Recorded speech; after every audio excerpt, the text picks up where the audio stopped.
Hello viewers, మనకి 31 October అనగానే reformation day గుర్తుకొస్తుంది.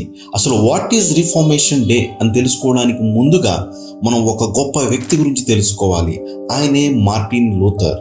ఈయన జర్మనీకి చెందిన వ్యక్తి, మత ధార్మికవేత్త, విశ్వవిద్యాలయ ప్రొఫెసర్, ప్రొటెస్టెంటిజం కు చెందిన ఫాదర్. సుమారు 14వ శతాబ్దం నుండి 16వ శతాబ్దం వరకు రోమన్ క్యాథలిక్ చర్చ్ చాలా శక్తివంతంగా, ప్రభావవంతంగా మారింది. కానీ కాలక్రమేణా చర్చిలో చాలా అవినీతి, తప్పుడు బోధలు మరియు భయోందోళనలు కలిగించేలా తప్పుడు విశ్వాసాలు ఏర్పడ్డాయి. ఈ విశ్వాసాల్లో ముఖ్యమైనది పాప క్షమాపణ పత్రాల విక్రయం. పాపాల నుండి విముక్తి కలగాలంటే ఈ పత్రాలు అప్పటి చర్చిలోని పోపులు మరియు ఇతర యాజకులు విక్రయించేవారు.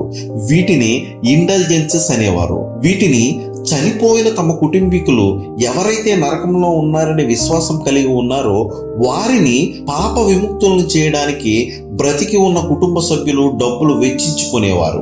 డబ్బును చెల్లిస్తే పాపాలు క్షమించబడతాయి లేదా మరణించిన వారి ఆత్మలు పరలోకం చేరతాయని ప్రజలకు చెప్పేవారు. ప్రజలు దీన్నే గుడ్డిగా నమ్మేవారు.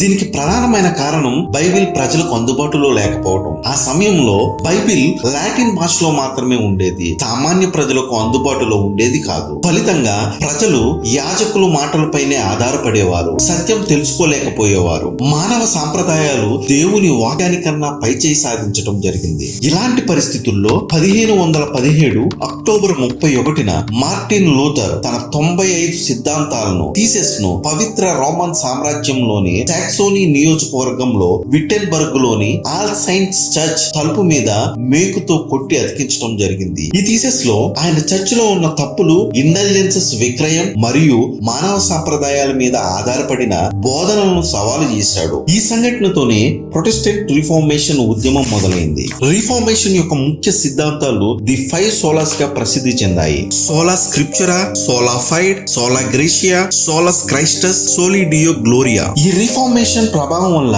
క్రైస్తవ్యంలో అనేక అపూర్వమైన మార్పులు వచ్చాయి. బైబిల్ ప్రజల భాషలోనికి అనువదించడం జరిగింది. ఇంగ్లీష్, జర్మన్, ఫ్రెంచ్ వంటి భాషల్లో బైబిల్ అనువదించబడింది. ప్రజలు స్వయంగా దేవుని వాక్యాన్ని చదవటం ప్రారంభించారు. ప్రజలు సత్యాన్ని తెలుసుకోవడానికి చదువు ముఖ్యం అని తెలుసుకున్నారు.